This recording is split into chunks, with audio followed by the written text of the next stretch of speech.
I confess, I would love nothing more than to sit in a tub full of plain yogurt. This podcast is intended for those 18 and over. If that's not you, please check out scarletine.com and come back to this podcast when you are of age. Thank you for downloading the BedPost Confessions podcast. BedPost Confessions is an Austin, Texas-based monthly reading and performance series about sex, sensuality, and the steamy side of life. Between performers, we ask audience members to anonymously submit anything worthy of a confession, which is then read aloud by one of our producers. The performance you're about to hear by Dr. Cricket was recorded on August 16, 2012. Cricket will share her experiences teaching sex ed in what she calls the apocalypse of the sexually unintelligible. Here is Dr. Cricket. When my mama finally mustered up the courage to talk to me about sex, I was a freshman in college.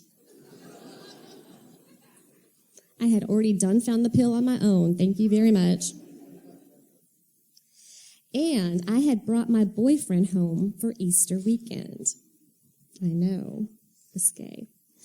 After making separate bed assignments for the night, of course, my mama followed me into my childhood bedroom. She sat down on the bed next to me, her eyes averted, of course, and said something to the effect of, "Now, you know about,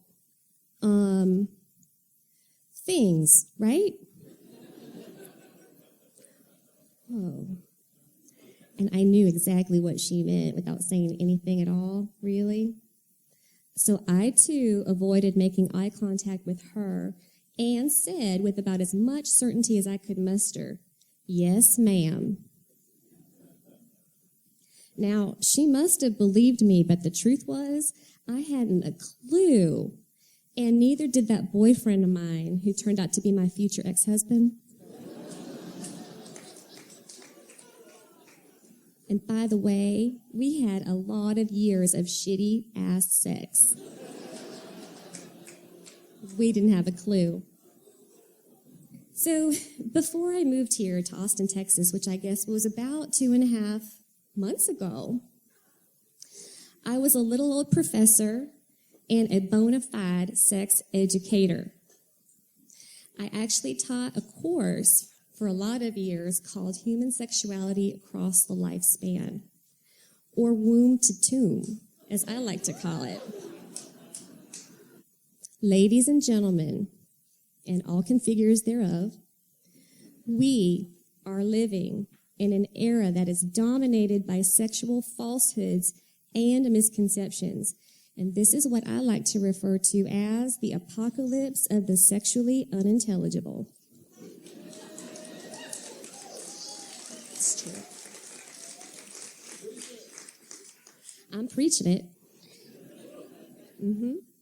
All right. So that's the good news about being a sex educator. We obviously need it. Now, there is some bad news, too, that I need to make you aware of.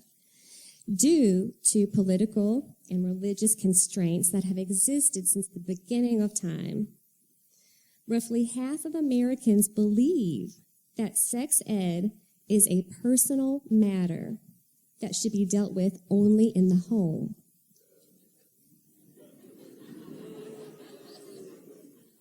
Thank you.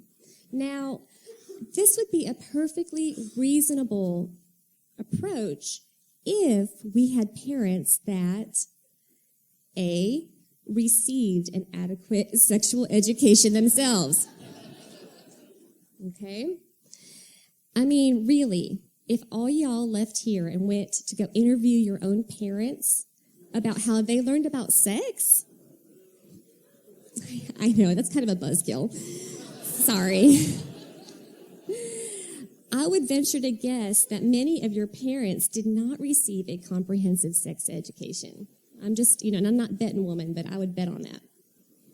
The other part about teaching adequate sex ed in the home, aside from the knowledge base, right, is that parents need to have the desire to be able to discuss this with their children, and not just discuss the nuts and the bolts or the birds and the bees, right? The penis and the vagina intercourse, as Dr. Ruth used to call it. But sadly, studies show us that many parents don't feel comfortable talking about sex, and especially talking about sex that doesn't focus on heterosexuality. They also are not comfortable and or knowledgeable about sexual aids, toys, lubrications, etc.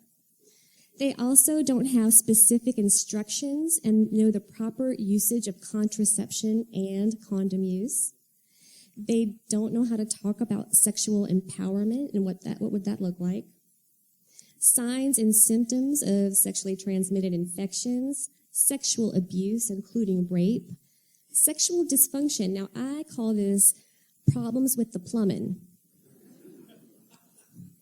They also don't teach their kids how to talk with the sexual partner about their likes, about their dislikes, about their previous sexual history. They also don't talk in depth about anatomy and physiology. And let me tell y'all, it is complex. It is. My college students used to fail that exam all of the time. I mean, some of the girls kept saying, "Where's the female prostate?"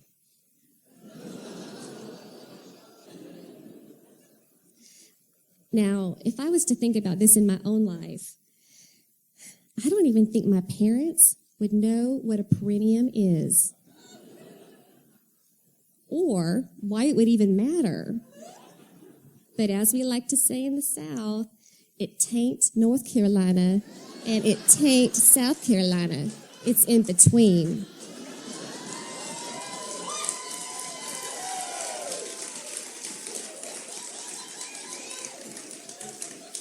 That's just what we like to call it. So what we've got going on here now is that we've got mixed messages that students are getting, kids, people are getting, coupled with inaccurate information. And this is what you get: an apocalypse of the sexually unintelligible. And this is evidenced by the following questions and reflections I have received from undergraduate students over the years. And y'all, I just had to start writing this shit down because it's like you just can't even make it up. Here we go. You can't get a girl pregnant if she swallows your cum, right?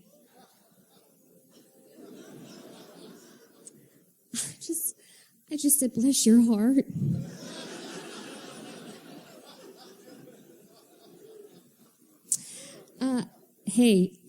Yo, Dr. B, I have a friend who double bags that shit.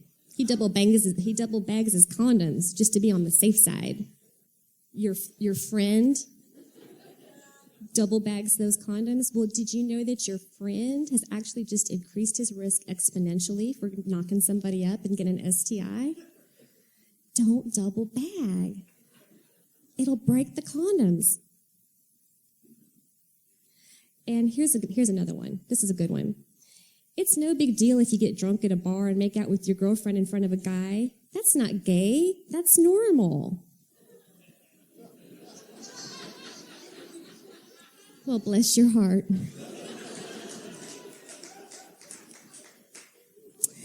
Oral sex isn't risky at all because you can't get a disease from it.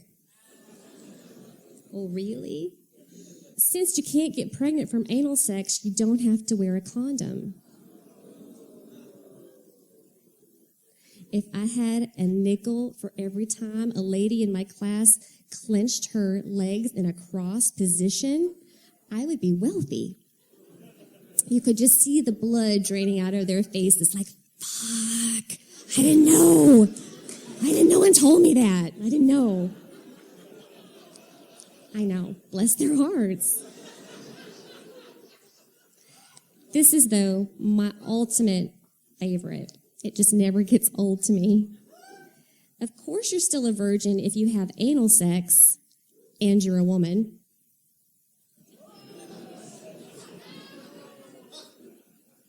I know. Bless their hearts. Now, I respectfully refer to that phenomenon as, and I quote, taking it up the ass for Jesus.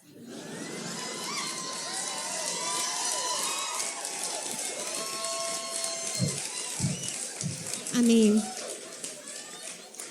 there is just no other way to understand that. Nothing makes sense.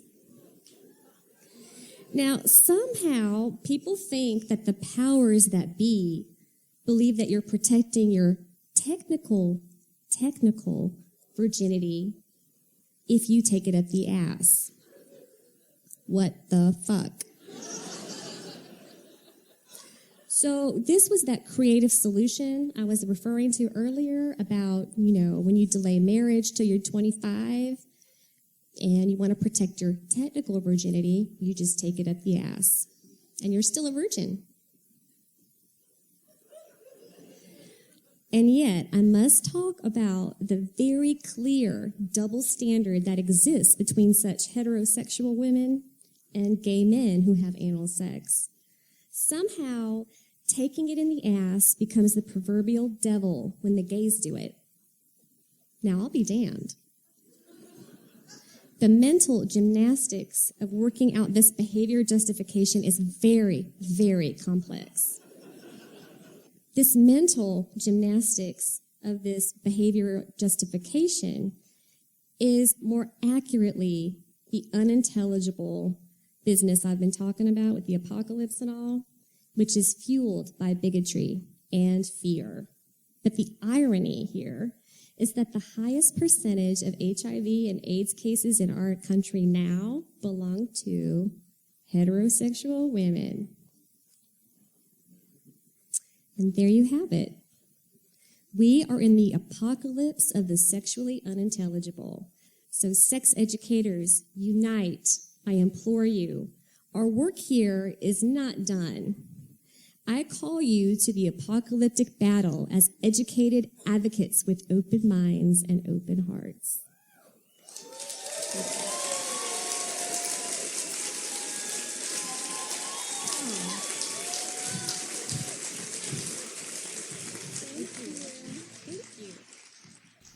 Dr. Cricket holds a PhD in Human Development and Family Studies from Virginia Tech and is a licensed marriage and family therapist. As a professor and feminist scholar, she has taught human sexuality and studied women's sexual health in regard to sexual function. Brand spanking new to Austin, she is reinventing herself as a photographer and artist. BedPost Confessions is produced by myself, Mia Martina of the I Want Your Sex podcast at miaontop.com, Sadie Smythe of that'swhatsadiesaid.com, Julie Gillis of juliegillis.com, and Rosie Q of sayprettybird.blogspot.com. Podcast audio production by Ian Danskin at innuendostudios.com. You can find links to all of our websites and more information about BedPost Confessions at bedpostconfessions.com. You can also confess with us at BedPost Confessions on Facebook and BedPost Confess on Twitter, where we tweet audience confessions. Chime in and add yours. Until next time, we'll leave you with a few other confessions from the audience. I confess, I refuse to completely shave my pussy or get a Brazilian. I am not 11 years old, and I don't want to look like it.